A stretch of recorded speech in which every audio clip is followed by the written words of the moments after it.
2 araw mula ngayon tutulak ang Atinto Coalition patungong Bajo de Masinloc sa West Philippine Sea para maghatid ng supply sa mga Pilipinong mangingisda. Pero ayon sa isang International Maritime Monitoring Group, dumarami umano ang Chinese vessel sa lugar para harangin ang misyon. Gayunpaman, ayon sa koalisasyon, tuloy lang ang kanilang paglalayag. Si Ace Cruz may balitang A to Z. Matibay ang paninindigan ng Atinto Coalition sa gitna ng lumalaking presensya ng Chinese marine vessel sa bahagi ng Bajo de Masinloc o Scarborough Shoal. Ayon sa grupo, walang atrasan ang kanilang supply mission sa Miyerkules. Tuloy ang paghahanda mula sa boyang magsisilbing marker pagdating ng Bajo de Masinloc na pinintahan ng mga katagang WPS Atinito. At mga pagkain at reserbang gasolina na ibibigay naman sa mga apektadong mangingisda sa lugar. Ay hindi naman tayo nagpapatakot, no?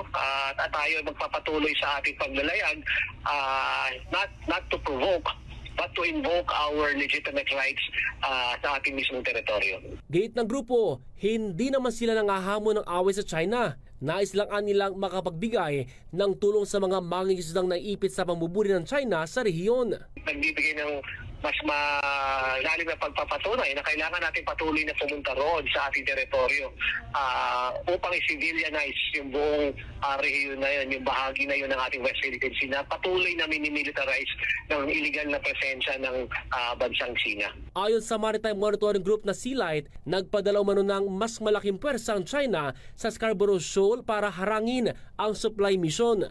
Na-monitor ng Sealight sa radar ang pagdating umano ng 4 na Chinese Coast Guard vessel at halos 30 malalaking maritime militia vessels. Tiniyak naman ng Philippine Coast Guard na nakahanda silang umalalay sa civilian supply mission. We have to make sure that they will not be harassed or at least injured kung sakaling iharas sila ng Chinese Coast Guard. Inuutos naman ng National Security Council ang mas maigpit na pagpapatrolya at monitoring sa Sabina Shoal dahil sa report na nagtatayo umano ng istruktura ang China roon.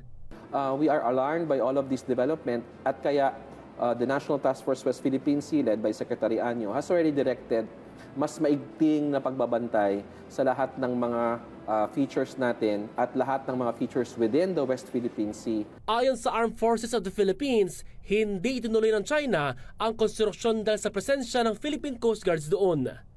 Para sa balitang A to Z, Ace Cruz.